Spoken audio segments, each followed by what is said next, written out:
الرحمن الرحيم مالك يوم الدين إياك نعبد وإياك نستعين اهدنا الصراط المستقيم صراط الذين أنعمت عليهم غير المغضوب عليهم ولا الضالين لا أقسم بيوم القيامة ولا أقسم بالنفس اللوامة أيحسب الإنسان أن لن نجمع عظامه بلى قادرين على أن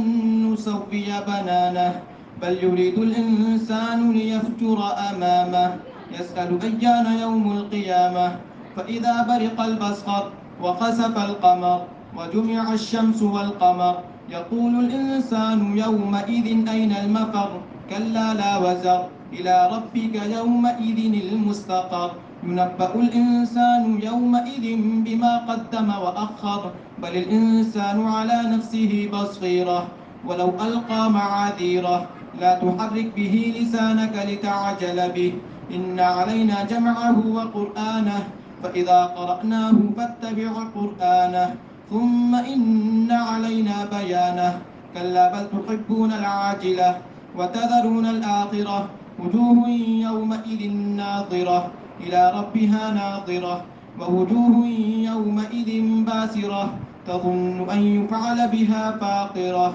كلا إذا بلغت التراقي وقيل من راق وظن أنه الفراق والتفت الساق بالساق إلى ربك يومئذ المساق فلا صدق ولا صلى ولكن كذب وتولى ثم ذهب إلى أهله يتمطى أولى لك فأولى ثم أولى لك فأولى أيحسب الإنسان أن يترك سدى ألم يكن نطفة من مني يمنى ثم كان علقة فخلق فسوى فجعل منه الزوجين الذكر والأنثى أليس ذلك بقادر على أن يحيي الموتى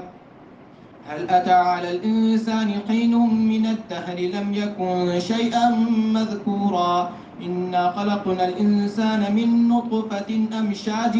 نبتليه فجعلناه سميعا بصيرا إنا هديناه السبيل إما شاكرا وإما كفورا إنا أعتدنا للكافرين سلاسل وأغلالا وسعيرا إن الأبرار يشربون من كأس كان مزاجها كافورا عينا يشرب بها عباد الله يفجرونها تفجيرا يوفون بالنذر ويخافون يوما كان شره مستطيرا ويطعمون الطعام على حبه مسكينا ويتيما وأسيرا إنما نطعمكم لوجه الله لا نريد منكم جزاء ولا شكورا إنا نخاف من ربنا يوما عبوسا قمطريرا فوقاهم الله شر ذلك اليوم ولقاهم نظرة